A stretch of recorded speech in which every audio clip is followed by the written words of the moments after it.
escrito en una manera muy especial con esa perspectiva. Entonces, sí. Una pregunta, hermano. Hay unos que dicen que Hebreos lo escribió Pablo y otros Lucas. ¿Cuál es la situación ahí? Sí. En mi opinión, fue escrito por Pablo, aunque él mismo no pone su nombre como la mayoría de sus cartas lo hacen. La razón para eso, que yo entiendo, es que Pablo, como fue apóstol a los gentiles, y él en un momento en su vida dijo: me voy a los gentiles. Él no era un hermano muy bien recibido en el ámbito judío, y él quiso mandar esa carta como una carta anónima, pero se ve por toda la doctrina que se explica, por la profundidad de sus pensamientos, por todo lo que se ve en la carta de Hebreos, que definitivamente viene de alguien como Pablo, ¿no? Lucas escribió el libro de Lucas y Hechos, pero Lucas es más bien uno que narra, uno que ve. Lucas, sus dos cartas, vio la vida de Jesús y le escribió, estuvo escribiendo lo que pasaba en el libro de los Hechos, pero él no desarrolla doctrina, por lo menos en sus dos cartas. Lucas no desarrolla una doctrina, solamente escribe lo que oyó, ya sea del Señor Jesucristo o del libro de los Hechos. Él anduvo con los primeros apóstoles, él anduvo con Pablo, y entonces él escribió todo eso. En mi opinión es muy claro que es Pablo. Algunos otros tienen otras ideas, pero no. Lo más importante de todo es que creemos que es verdadera doctrina y es inspirada por el Espíritu Santo, y eso es lo más importante. ¿Okay? Entonces, Hebreos nos va a llevar en este proceso de entender lo serio, lo importante que es para Dios nuestra santificación. Y muchos cristianos hoy en día piensan: bueno, caminar con Dios, pues si quiero, y si no quiero, pues no. Ir a la iglesia, pues si quiero, y si no quiero, pues no. Y caminar leyendo mi Biblia y respetando a Dios, pues si quiero, bien, y si no, no. Bueno, eso piensas tú, hermano. Pero ¿sabes qué piensa Dios? Dios piensa: tú eres mi hijo, tú eres mi hija, yo te voy a santificar. Y es por eso que Hebreos habla de una manera tan fuerte, y a veces nos espanta cuando leemos Hebreos y digo: ¡ay, qué versículos tan duros, qué carta tan difícil! Bueno, es que así es Dios, y tenemos que entender eso, porque Dios está dedicado a la obra de sus manos. Tú, una vez que has creído en el Señor Jesucristo como tu Salvador, Dios te quiere santificar. A veces no entiendes: Señor, ¿por qué pruebas? ¿Por qué tribulaciones? ¿Por qué me pasa esto? La primera respuesta que hay en tu vida cuando entras por todo eso debe ser: Dios me quiere santificar. ¿Sí? A veces echamos culpas, no, que el diablo, que mi vecina, que mi esposo, que mi hijo, que mi papá, que mi mamá. Dios te quiere santificar. ¿Okay? Entonces, Hebreos nos abre los ojos muy grandes acerca del entendimiento de lo importante que es para Dios y lo serio que es para Dios nuestra santificación. Esta carta vamos a ver que fue escrita a los que fueron los primeros cristianos, que fueron los hebreos. Por eso es la carta a los hebreos, que fueron los judíos. Todos los apóstoles del Señor Jesús fueron judíos o hebreos, es lo mismo. Y los primeros cristianos fueron todos judíos, porque Cristo dijo: primero en Jerusalén, luego en Judea, luego en Samaria, luego a lo último de la tierra. Y Cristo dijo: primero vine a las ovejas perdidas de la casa de Israel, y después a expandir el reino de Dios a todos los gentiles. Entonces los hebreos o judíos, ellos eran los primeros que habían sido salvos. Algunos de ellos habían conocido al Señor Jesucristo, algunos de ellos habían visto algunos de sus milagros o enseñanzas, y para cuando se escribe la carta de los hebreos ya llevaban bastante tiempo de cristianos, y lo que estaba pasando con ellos es que no avanzaban, se habían estancado, se habían quedado, habían permitido cosas carnales, habían permitido cosas del mundo, se habían vuelto muy religiosos.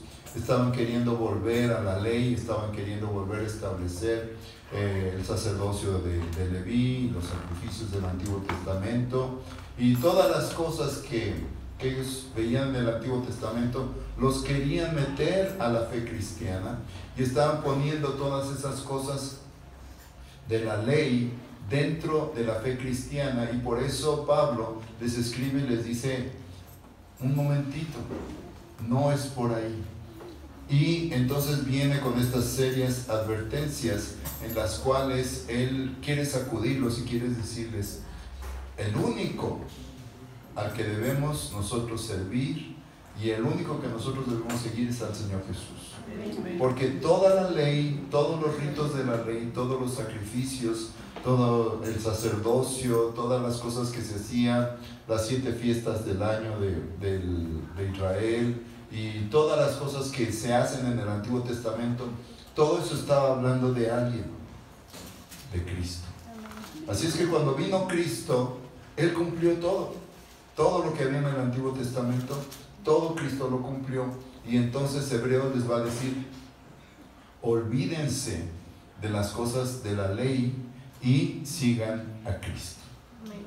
Y ese es el énfasis que pone el apóstol Pablo al escribirles a los hebreos y decretarles de una manera muy directa, muy clara, que deberían de estar establecidos y centrados en el Señor Jesucristo.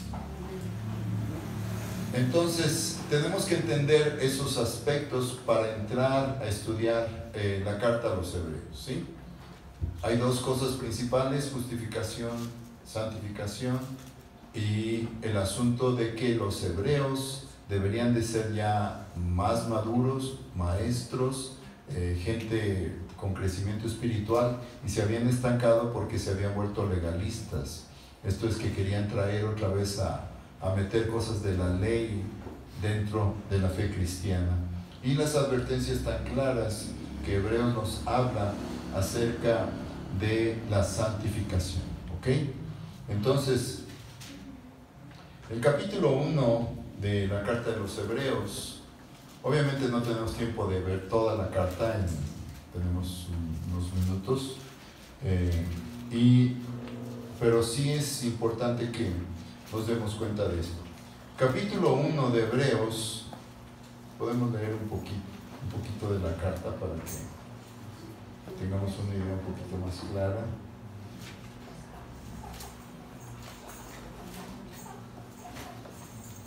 Dice el primer versículo,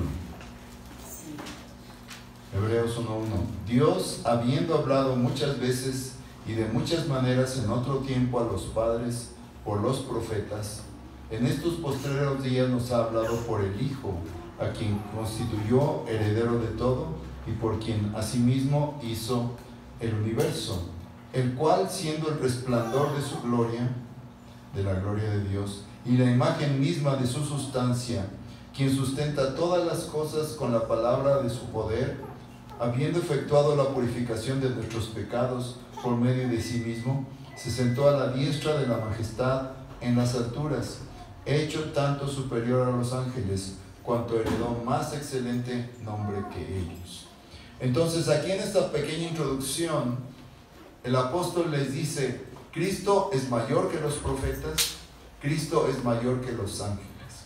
Y ahí empieza a establecer una cosa doctrinal que es muy importante en nuestra fe cristiana, que es que Jesucristo es Dios. ¿Tú crees que Jesucristo es Dios? Algunos dicen, bueno, es el Hijo de Dios, sí, pero también Él es Dios, ¿sí? Una de las maneras en las cuales tú muy fácilmente puedes identificar si alguna otra religión realmente es cristiana o no, es por esta pregunta directa y clara. Tú le puedes preguntar a esa persona en otra religión: ¿tú crees que Jesucristo es Dios? No solo el Hijo de Dios, sino Dios mismo. Y si esa gente lo duda o te empieza a dar historias, pero nunca te da un sí, esa religión no es buena. La puedes desechar. Los mormones no creen que Jesús es Dios. Los testigos de Jehová no creen que Jesús es Dios. Y en fin, de ahí nos vamos a las otras sectas y religiones que no declara que Jesús es Dios, entonces podemos decir, es todo lo que viene de esta religión, yo lo puedo desechar. Y lo que viene a continuación en este capítulo 1 de Hebreos es cómo se ve claramente que Jesús es Dios. Les voy a leer un poquito más. Porque ¿a cuál de los ángeles dijo Dios jamás? Mi hijo eres tú, yo te he engendrado hoy. Y otra vez yo seré el padre y él será mi hijo. Y otra vez cuando introduce al primogénito en el mundo dice, adórenle todos los ángeles de Dios. Ciertamente de los ángeles dice, el que hace a sus ángeles espíritus y a sus ministros llamas de fuego. Mas del Hijo dice, y mira cómo habla de Jesús, tu trono, oh Dios, por el siglo del siglo. Cetro de equidad es el cetro de tu reino. Has amado la justicia y aborrecido la maldad, por lo cual te ungió Dios, el Dios tuyo, con óleo de alegría más que tus compañeros. Entonces ahí la misma palabra de Dios declara que Jesucristo es declarado por Dios el Padre, Dios. Dice, tu trono, oh Dios, por el siglo del siglo. O sea, el versículo 8 es bien claro, es uno de los versículos bien claros que nos hablan de que Jesús es Dios. Del Hijo dice Dios, tu trono, oh Dios, por el siglo del siglo. Esto es bien importante en nuestra fe cristiana y vamos a ir creciendo más y más en el entendimiento de la santificación. Porque al reconocer que Jesús es Dios y Él quiere hacer una obra de santificación, de purificación diaria en nuestras vidas, entonces vamos a entender cómo el reconocimiento de que Jesús es Dios, es nuestro Dios también. Eso nos va a ayudar a creer, a crecer en fe y a caminar en las cosas que Dios tiene para nosotros. ¿Okay?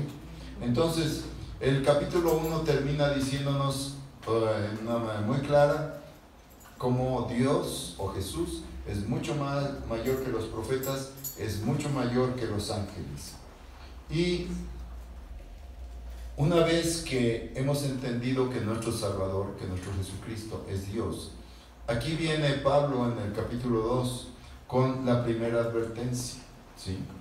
Y es una advertencia de santificación, dice, capítulo 2. Por tanto es necesario que con más diligencia atendamos las cosas que hemos oído, no sea que nos deslicemos, porque si la palabra dicha por medio de los ángeles fue firme, y esta es la ley que le fue dada a Moisés, y toda transgresión y desobediencia recibió justa retribución, ¿cómo escaparemos nosotros si descuidamos una salvación tan grande, la cual, habiendo sido anunciada primeramente por el Señor, nos fue confirmada por los que la oyeron, testificando Dios juntamente con ellos, con señales y prodigios y diversos milagros y repartimientos del Espíritu Santo, según su voluntad? Lo que está diciendo aquí es, hubo una vez una palabra dada por ángeles, refiriéndose a la ley, y toda desobediencia recibió justo castigo.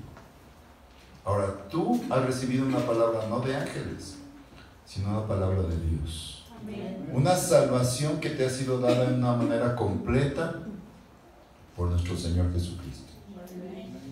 Pero, como les decía al principio, la salvación no solamente se cumple o se finaliza el primer día de nuestro nuevo nacimiento, en el cual nosotros recibimos a Jesús como nuestro Salvador,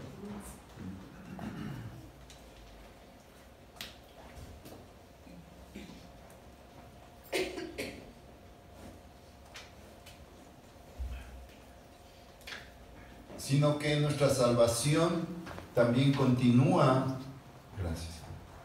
también continúa durante toda nuestra vida.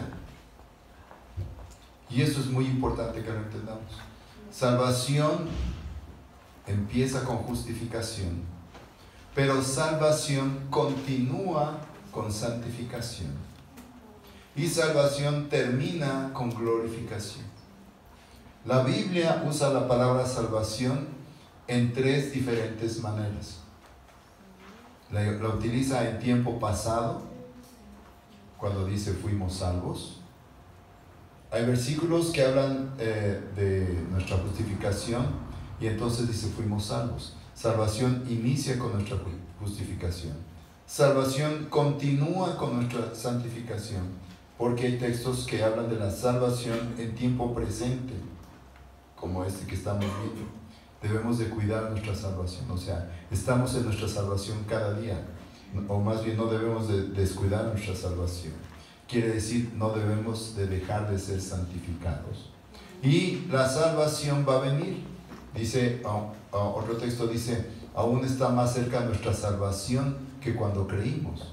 O sea, ¿que todavía no soy salvo? Sí, ya eres salvo, pero ese término futuro de salvación habla de tu glorificación, de cuando finalmente este cuerpo se acaba de funcionar, te ponen en el panteón o donde quiera que te quieran poner y tú vas a terminar allá en el cielo. Y finalmente viene el cuerpo glorificado, el cuerpo resucitado que Dios te va a dar. Esa es la glorificación. Entonces, muchos que no entienden estos tres tiempos de la salvación, cuando ven salvación, todo lo quieren referir al primer día de salvación. Y entonces se hacen bolas y se confunden. ¿Y cómo que cuide mi salvación? ¿Cómo que mi salvación todavía no llega? ¿Cómo que ya fui salvo? O sea, si no entendemos estos tres, no podemos entender muchos pasajes de la Biblia. Entonces, como les decía, Hebreos habla mucho acerca de nuestra santificación y quiere que entendamos que la salvación que Dios nos ha dado no solamente consiste en ser justificados, sino consiste también en ser santificados. ¿Okay? Entonces, Él les está diciendo a los hebreos, si la palabra dada por ángeles fue firme y cuando hubo desobediencia, hubo castigo, ¿cómo escaparemos nosotros si descuidaremos una salvación tan grande? ¿Qué significa descuidar la salvación? Pues significa específicamente no caminar en santificación. No quiere decir que nosotros sostenemos nuestra salvación y si nos la descuidamos se nos cae, se nos rompe y se acabó nuestra salvación, ¿verdad? Porque la salvación no es una cosa. Justificación es un nuevo nacimiento, es una transformación, es una nueva vida. Ya somos salvos, ya hemos sido declarados justos completamente, pero aún así no podemos descuidar nuestra salvación en tiempo presente y decir, pues soy hijo de Dios, y total vivo como quiere, total finalmente ya estoy justificado, totalmente, ni modo, pues de todas maneras me voy a ir al cielo. Sí, ¿sabes? Dios vive. Dios es tu Padre. Y así como un padre en esta tierra no quiere que sus hijos sean rebeldes, desobedientes, groseros, todo lo que no queremos que sean nuestros hijos. Y cuando nuestros hijos de repente están comiendo y aún que sean bebecitos o chiquitos, ahí avientan la comida por otro lado, pues uno le dice, cálmate, ¿no? O sea, esto no se hace. Y uno tiene muchas veces que corregir a sus hijos para que no se vayan por el mal camino. De la misma manera Dios, ¿sí? Él ya te salvó, te dio justificación, pero Él te quiere santificar. Y entonces la advertencia aquí es muy clara, porque Dios nos está diciendo, tienes una salvación que no puedes descuidar, que no te puedes ir al mundo, que no te puedes deslizar y decir, sí, yo ya soy hijo de Dios, ya la hice. No. Dios quiere que entiendas que si tú te desvías, si tú te deslizas, si tú te apartas del camino, Él, el mismo Dios que te salvó, Él te va a empezar a corregir. Y Él tiene maneras de corregirnos. Él nos ama. Y Él, como Padre que nos ama, tiene que corregirnos. Porque en nuestro proceso de santificación hay un elemento muy importante que tenemos que matar, que se llama la carne, ¿sí? Muchas veces tú lees en los escritos de Pablo a las iglesias que la carne se levanta, que no andemos en la carne, que no se refiere a los tacos de bistec, se refiere más específicamente a que nosotros no le demos lugar a los deseos de pecado que aún residen en nosotros después de haber nacido de nuevo. Porque no hay nadie que diga, yo nací de nuevo, yo no tengo ningún deseo de pecar ya. Eso no existe. O sea, el diablo nos sigue tentando y nos tienta, y la tentación precisamente es una carnada que el diablo tira hacia los deseos de nuestra carne, hacia los deseos malos que hay en nosotros, y que la Biblia habla de todo eso. Entonces, el proceso de santificación que no debemos de descuidar es no dejar que la carne nos domine, no dejar que nuestros deseos carnales estén ahí, porque si nos deslizamos, esto es, si empezamos a ceder a los deseos de la carne y a mirar cosas que no debemos en internet, a oír cosas que no debemos, de chismes, de malos reportes de otras personas, a empezar a envidiar, a empezar a tener mucha avaricia y desear cosas y más cosas y más cosas. O sea, todo eso es deslizarnos, y la advertencia es: no te dejes deslizar. Hay una salvación que no debes de descuidar, y esto es tu santificación. Y entonces el apóstol Pablo por eso dice: si la palabra dada por ángeles fue firme, y toda transgresión y desobediencia recibió justa retribución, ¿cómo escaparemos nosotros si descuidáramos una salvación tan grande? La salvación que tenemos es mucho más grande, es eterna, pero no hay que descuidarla. Eso quiere decir, no debemos dejarnos deslizar en los deseos de la carne, y entonces debemos de estar nosotros continuamente caminando hacia adelante. Y luego viene a partir del versículo 5, hablándonos otra vez del Señor Jesucristo y de la salvación tan grande que Él nos ha dejado.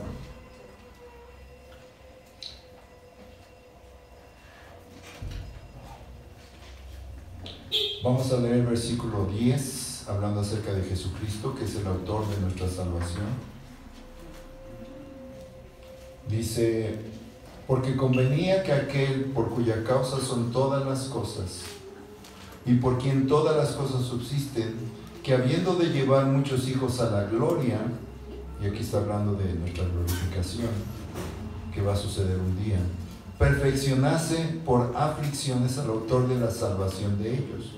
O sea, Cristo fue perfeccionado por aflicciones para que nos diera una salvación. Porque dice: el que santifica, y los que son santificados, de uno son todos, por lo cual no se avergüenza de llamarlos hermanos. ¿Okay? Entonces, fíjate cómo ahí el apóstol continúa con el mismo pensamiento y dice: ok, ya fuimos salvos, ya el autor de nuestra salvación llevó en sus aflicciones todos nuestros pecados, pero ahora tiene que hacer una obra de santificación. Y dice: porque el que santifica, ¿y quién es el que santifica? Cristo, ¿sí? Él es el que nos santifica. ¿Y los que son santificados, quiénes son los que son santificados? Nosotros. Yo. ¿Okay? El que santifica es Jesús, los que somos santificados somos nosotros. ¿Okay? Nos quiere llevar a la gloria, pero para llevarnos a la gloria en la mejor manera posible, para presentarnos delante de Dios en la mejor manera posible, Él tiene que hacer esta obra de santificación. ¿Okay? Entonces, si se dan cuenta, Hebreos nos empieza a tener mucho sentido. Dicen: pues sí, realmente eso es lo que está hablando Dios, que tenemos que caminar en la santificación.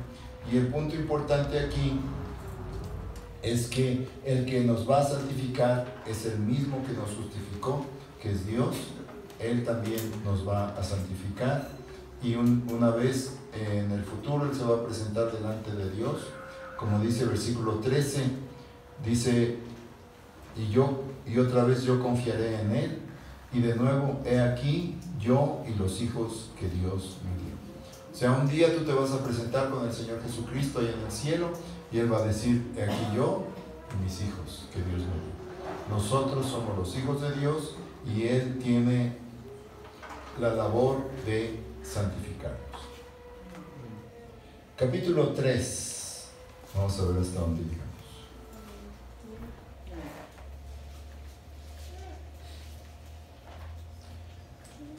Aquí vemos como Jesucristo no solamente es mayor que los profetas, que ya lo vimos en el capítulo 1, que los ángeles, que ya lo vimos en el capítulo 1 también.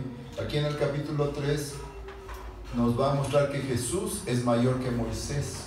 Y eso para los hebreos, para los judíos, es un golpe tremendo.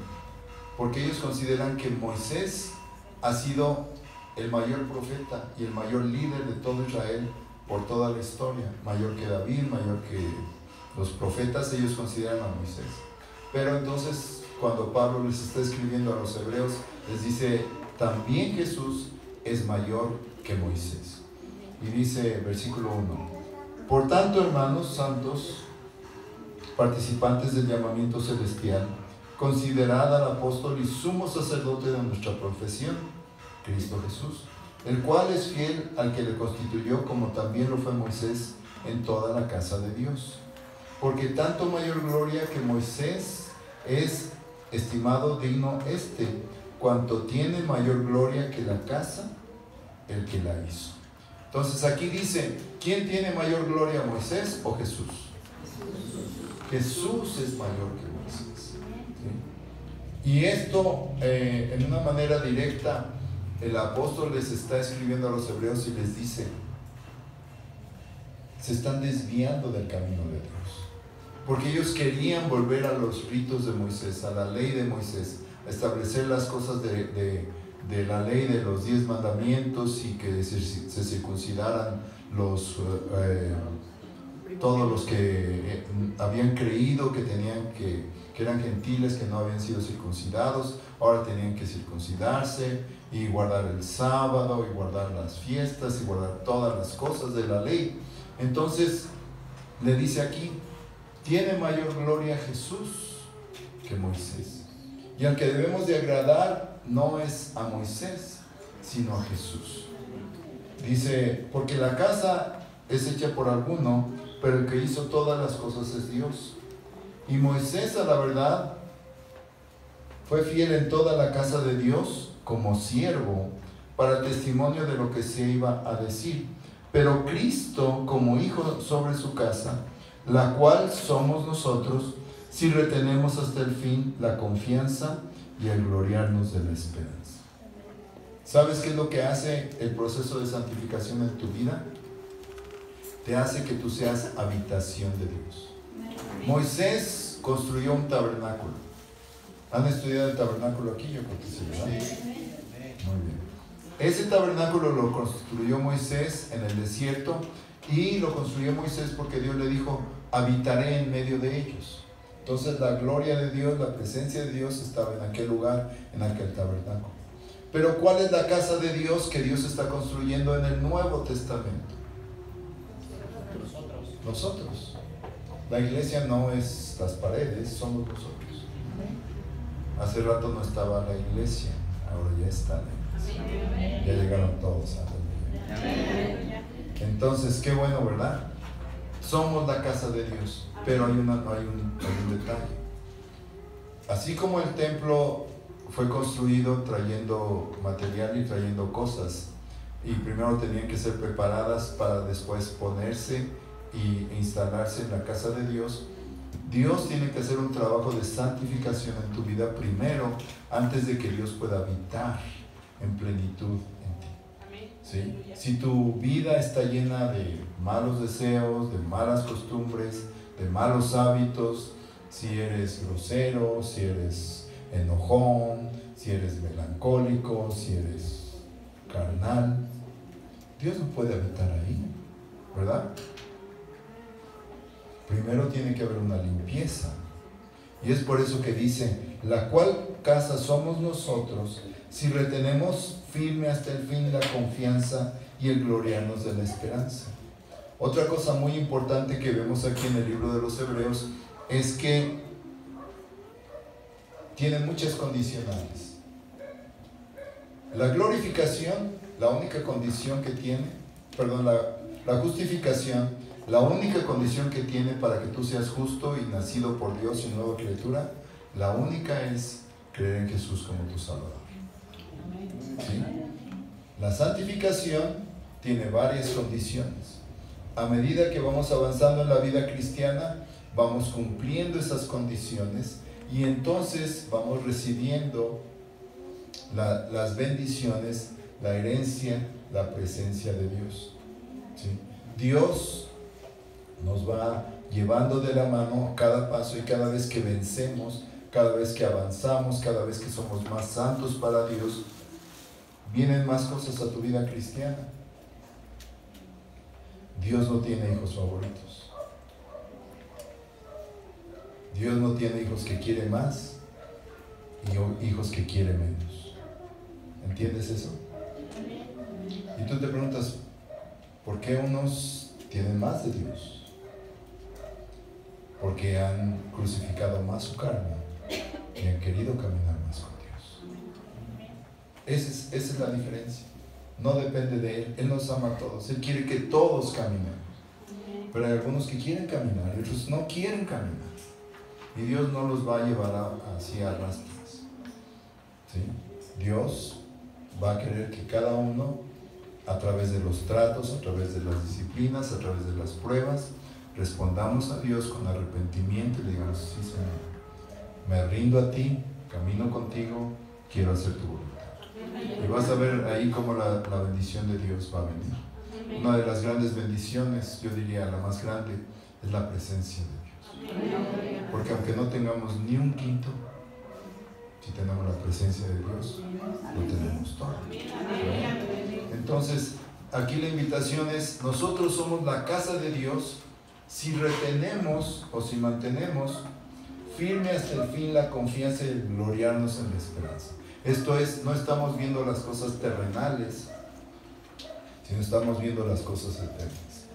Mantenemos la esperanza en las cosas eternas y entonces eso también nos santifica. Cuando estamos muy conscientes de las cosas de esta vida, la familia o los problemas o la casa, el coche, la ropa, el negocio, el dinero, como que eso nos afecta. Pero si nosotros siempre mantenemos la esperanza y mantenemos nuestros ojos puestos en la eternidad, entonces vamos a ver cómo estamos siempre aprovechando el tiempo y siendo santificados. ¿Okay? Entonces, Cristo es mayor que los ángeles, Cristo es mayor que los profetas del Antiguo Testamento, Cristo es mayor que Moisés. Y después viene otro personaje muy importante que es Josué. Cristo es mayor que Josué. ¿Qué hizo Josué?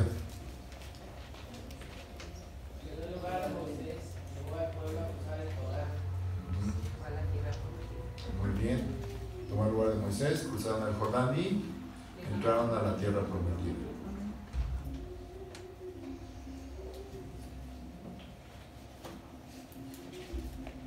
Lo que sigue en el capítulo 3 y el principio del capítulo 4 es eso. Dice que queda un reposo para el pueblo de Dios, que para el pueblo de Israel su reposo era su tierra prometida. ¿Por qué? Porque habían sido esclavos en Egipto, vivieron 40 años en el desierto, y a nadie le gusta vivir en el desierto, ¿verdad? Cruzaron el Jordán y llegaron a la tierra prometida, que era su reposo.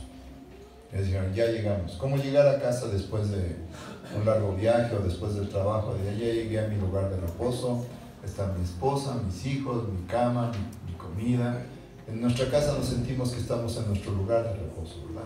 Israel llegó a su lugar de reposo, pero ahora en Hebreos les dice, queda un reposo para el pueblo de Dios, que no es el que les dio Josué, que no es la tierra prometida de Israel, que no es allá Jerusalén y todo lo que está allá en la tierra de Israel.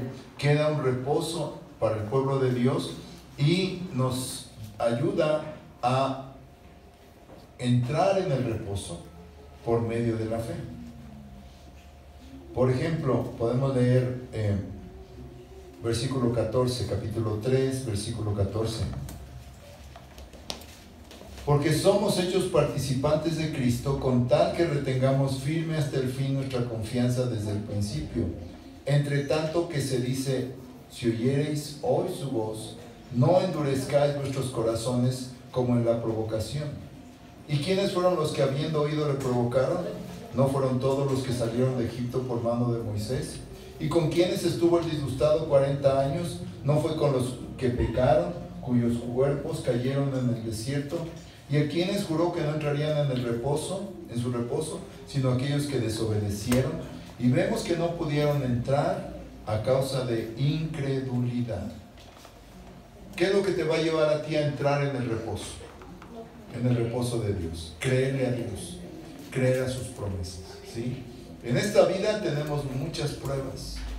A veces hay enfermedades, a veces hay problemas financieros, a veces hay problemas de relaciones entre el esposo y la esposa, con los hijos, con los vecinos, en la iglesia.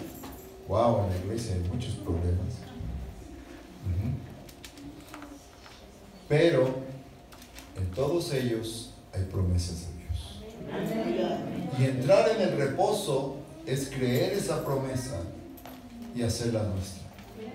Independientemente de lo que veamos con nuestros ojos o escuchemos con nuestros oídos, tenemos que decirle: Señor, yo creo en tus promesas.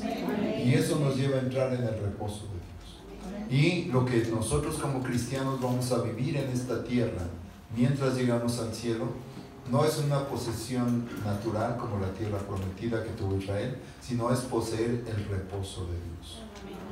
A pesar de las pruebas, a pesar de las tribulaciones, a pesar de lo que venga a nuestras vidas, hay una promesa especial para ti, y si tú la crees, tú entras en el reposo de Dios y Dios se hace cargo del resto de las cosas. ¿Amén?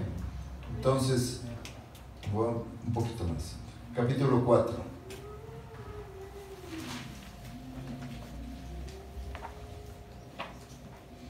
Temamos pues, versículo 1, no sea que permaneciendo aún la promesa de entrar en su reposo, alguno de vosotros parezca no haberlo alcanzado, porque también a nosotros se nos ha anunciado la buena nueva como a ellos, pero no les aprovechó el oír la palabra por no ir acompañada de fe en los que la oyeron. Pero los que hemos creído entramos en el reposo de la manera que dijo: por tanto juré en mi ira, no entrarán en mi reposo, aunque las obras suyas estaban acabadas desde la fundación del mundo. Otra manera de santificación que vemos aquí es este reposo en el cual nosotros tenemos que entrar por fe. Cada vez que tú pierdes la paz de Dios, necesitas regresar al reposo de Dios. Cada vez que algo te sacude, alguna mala noticia, a lo mejor te corren del trabajo y dices: ¿con qué voy a pagar mi renta, mi coche, la gasolina, la comida? Obviamente eso nos sacude, obviamente eso decimos: Señor, Señor, ¿qué está pasando? Pero tenemos que regresar al reposo de Dios y decir: Señor, tú me amas, tú eres mi proveedor, tú siempre me has sustentado, yo confío en ti. Y entonces, a través de fe en las promesas de Dios, regresamos al reposo de Dios y ahí empezamos a ser santificados. ¿Sabes cómo reconocer a ti mismo o a alguien que está caminando en santificación? Que tiene mucho reposo. Y no quiere decir que no tenga pruebas, no quiere decir que no tenga tribulaciones, no quiere decir que no haya cosas que vengan.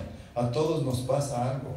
Yo no creo que haya alguien aquí que diga: no, todo está bien. Yo creo que todos tenemos así como una necesidad, un problemita, algo que nos está molestando, pero aún así podemos mantener el reposo de Dios. Y ese reposo habla de que estamos caminando en la santificación de Dios, que tenemos confianza en Dios, que tenemos una relación directa con Dios y que Dios va a hacer su obra en nosotros. ¿Okay? Entonces, un repaso rápido. Primero, justificación.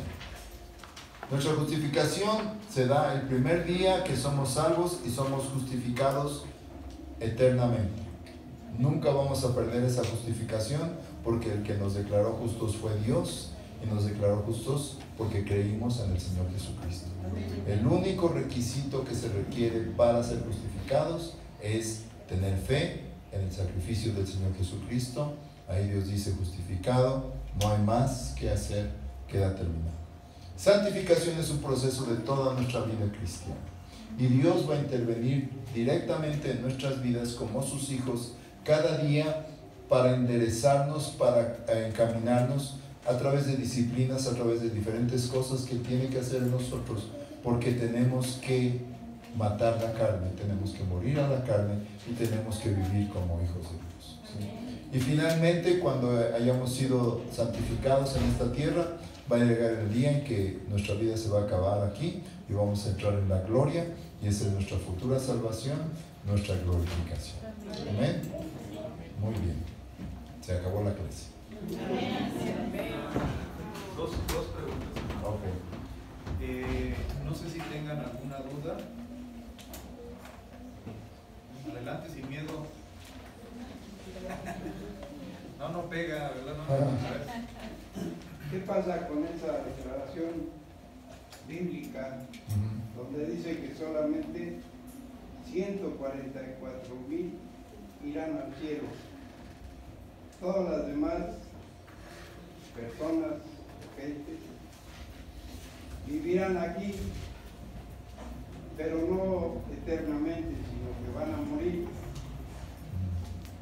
Pero ese juicio que habla, bueno, de hacerlo, para saber quiénes son dignos de vivir eternamente, ¿no? O sea, van a ser juzgados los que hicieron cosas buenas a una resurrección de vida, y los que hicieron cosas viles a una resurrección de muerte definitiva. ¿Qué pasa con todo eso y las declaraciones?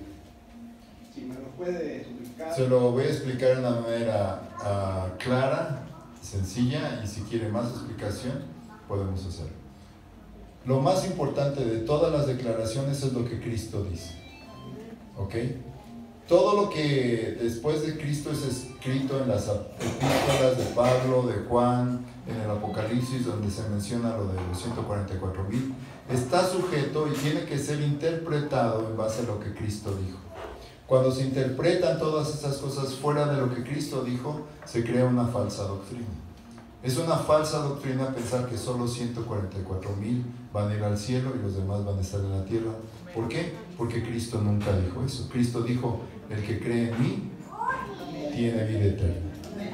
¿Okay? Entonces, cuando nosotros nos miramos y nos basamos en los dichos de Cristo, porque Pablo dijo: mi doctrina no es mía, la recibí del Señor Jesucristo, y todo lo que escribe en Juan y los otros escritores del Nuevo Testamento lo aprendieron del Señor Jesús. Y Apocalipsis, donde se mencionan 2 veces los 144,000, uno en relación a Israel y otro en relación a los vencedores, tienen diferentes interpretaciones.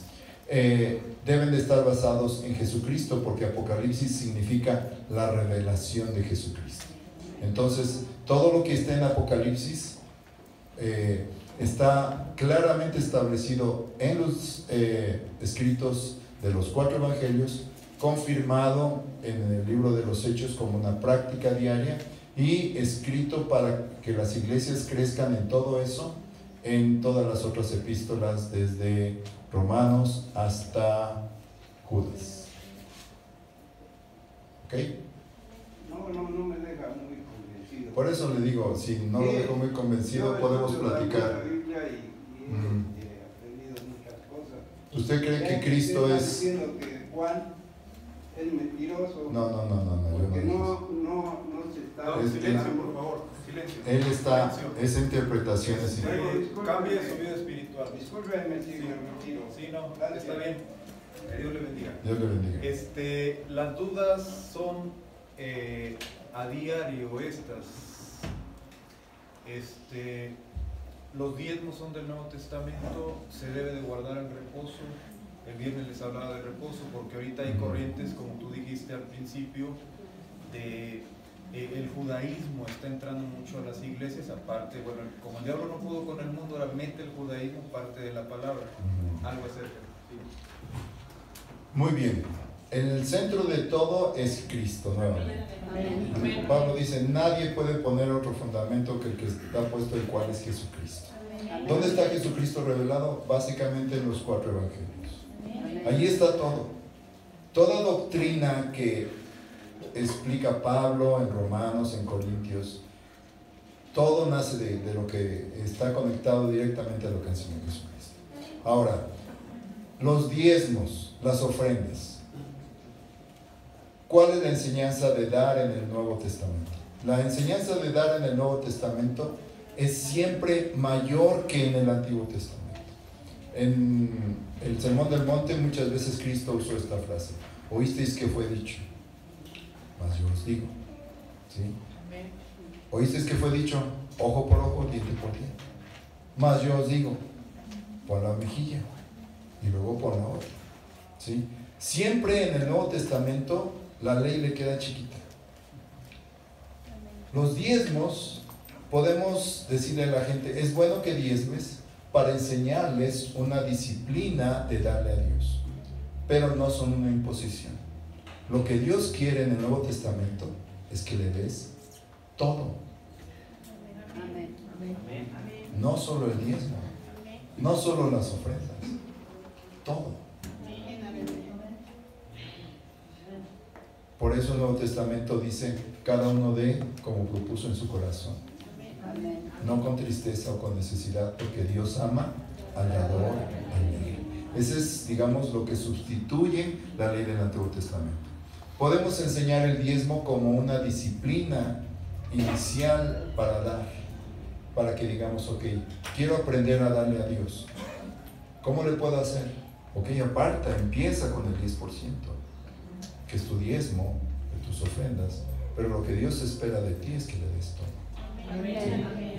¿Sí? Y eso sobrepasa, o sea, va más allá. El sábado, bueno, el sábado fue un día especial para que el pueblo de Israel se olvidara de todas sus ocupaciones y se dedicara a Dios. ¿Qué pide Dios en el Nuevo Testamento? No pide un día, pide todos los días. Para nosotros, todos los días son de Dios.